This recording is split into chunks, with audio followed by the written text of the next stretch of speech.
आज हम करेंगे लेसन 4 के question answer. Short question answer हैं और एमसी क्वेश्चन है। ठीक है, तो पहले जैसे ये बोर्ड में आए हुए क्वेश्चन है वो आपको करने हैं। इसमें से जैसे आर्द्र कृषि किसे कहते हैं? ऐसी कृषि जिसमें अत्यधिक सिंचाई की आवश्यकता पड़ती है उसे आर्द्र कृषि कहते हैं, जैसे धान की कृषि। प्रारंभिक जीविका निर्वाह कृषि की दो विशेषताएं बताइए।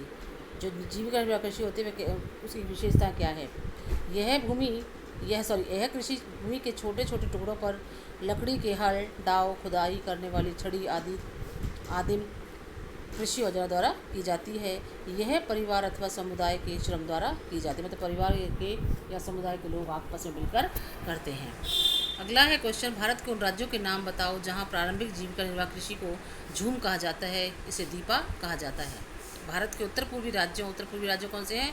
असम, मिजोरम, मेघालय, नागालैंड में प्रारंभिक जीविका निर्वाह कृषि को झूम कहा जाता है। मणिपुर में पामलू, छत्तीसगढ़ के बस्तर जिले और अंडमान निकोबार द्वीप समूह में इसे दीपा कहा जाता है। अगला क्वेश्चन है, गहन कृषि से क्या अभिप्राय है? गहन कृषि यह एक प्रकार की श्रम गहन कृषि होती है जिसमें अधिक उत्पादन के लिए बड़ी मात्रा में जैव रासायनिक निवेशों तथा सिंचाई का प्रयोग किया जाता है।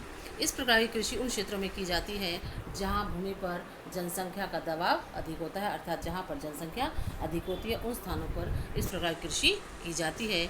इसमें अधिक मात्रा में मतलब अच्छी क्वालिटी के बीजों का प्रयोग किया जाता है, रासायनिक उर्वरकों का प्रयोग किया जाता है, अच्छी जो तकनीकी के जो यंत्र हैं उनका इस कृषि में प्रयोग किया जाता है।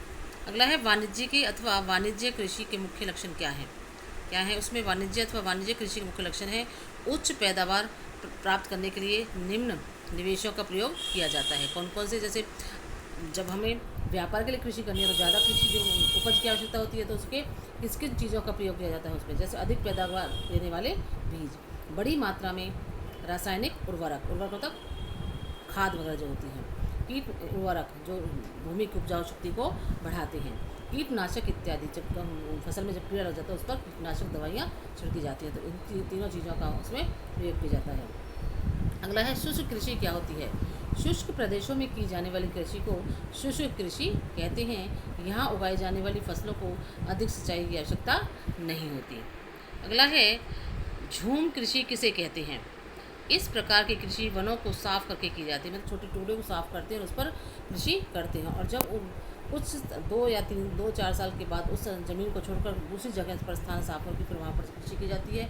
इस प्रकार से वह जो भूमि होती है वह अपनी उपजाऊ शक्ति को दोबारा से प्राप्त कर लेती है, तो इस प्रकार की कृषि को झूम कृषि कहते हैं। मृदा की उपजाऊ शक्ति कम होने पर लोग दूसरे स्थान पर कृषि करने लगते हैं। शुष्क बोया गया क्षेत्र क्या होता है? एक वर्ष विशेष में जितनी भूमि पर सिंचाई की जाती है उसे शुद्ध बोया गया क्षेत्र कहते हैं। ठीक है, कुल कृषि क्षेत्र से क्या अभिप्राय है? शुद्ध बोए गए क्षेत्र तथा वह भूमि जिसकी एक से अधिक बार जुताई हो चुकी है के मेल से कुल कृषि क्षेत्र बनता है। अगला है, निर्वाह कृषि से क्या अभिप्राय है? इस प्रकार की कृषि में किसान को वस्तु उत्पन्न करता है, उनका प्रयोग वह घर में ही करता है, इन वस्तुओं का व्यापार नहीं किया जाता है। इस प्रकार की कृषि को निर्वाह कृषि कहते हैं। रोपण कृषि वह कृषि जिसमें बड़े पैमाने पर एक ही फसल का उत्पादन किया जाता है, बड़े लंबे चौड़े क्षेत्र में एक ही फसल को उगाया जाता है, उसे रोपण कृषि कहते हैं। बड़ा कृषि क्षेत्र, भारी मात्रा में पूंजी का निवेश, मतलब पूंजी चाहिए उसके लिए लगाने के लिए, कृषि की वैज्ञानिक पद्धति तथा व्यापार इस कृषि की मुख्य विशेषताएं हैं। भारत के 3 महत्वपूर्ण गेहूं उत्पादक राज्यों के नाम बताइए जहां पर गेहूं उत्पन्न होता है। कौन कौन से हैं?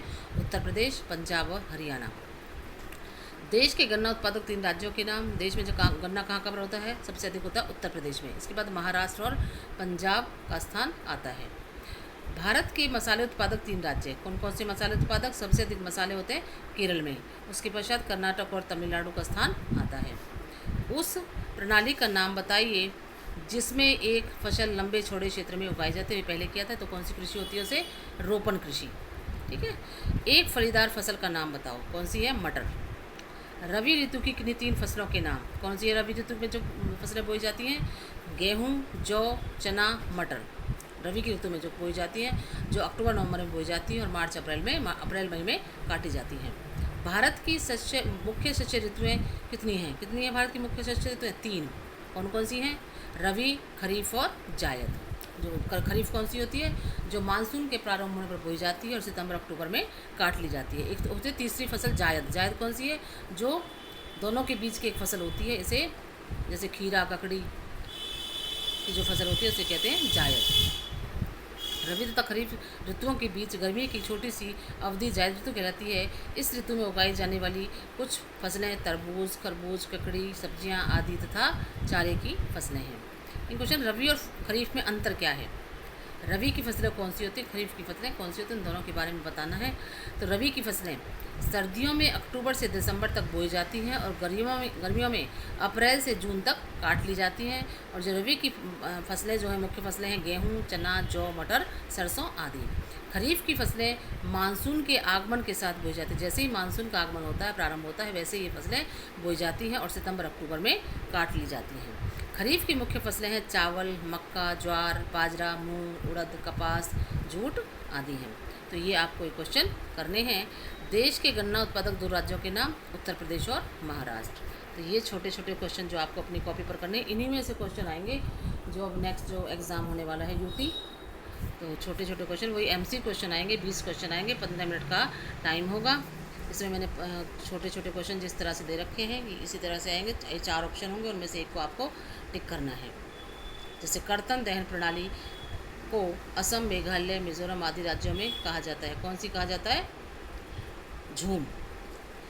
गहन जीविका कृषि उन क्षेत्रों में की जाती है जहां भूमि पर जनसंख्या का दबाव अधिक होता है, क्या होता है, अधिक। भारत की मुख्य खाद्य फसलें हैं, सारी मुख्य खाद्य फसल है चावल। भारत की दूसरी मुख्य फसल कौन सी है, गेहूँ। रबी की फसलें किस ऋतु में बोई जाती हैं, शीत ऋतु में बोई जाती हैं।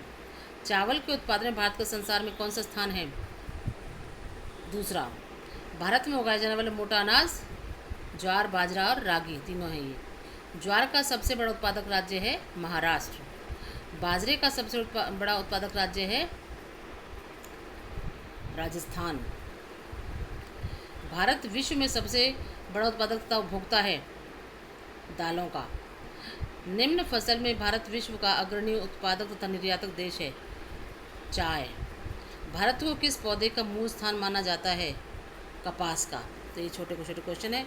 ऐसे ही क्वेश्चन आपके पेपर में आने हैं, 20 क्वेश्चन आएंगे, 15 मिनट का टाइम होगा, ठीक है। तो ये क्वेश्चन आपको अपनी कॉपी पर करने हैं और लर्न करने हैं। छोटे क्वेश्चन में से भी, जैसे मैंने आपको छोटे क्वेश्चन कहे, जैसे आर्द्र कृषि, जिस कृषि में अधिक सिंचाई की आवश्यकता होती है उसे कौन सी कृषि कहते हैं, अधिक सिंचाई की आवश्यकता नहीं होती उसे कहते हैं आर्द्र कृषि। तो उसमें आएगा आर्द्र कृषि आंसर। इस तरह से उनमें से भी आपके क्वेश्चन कर लेना।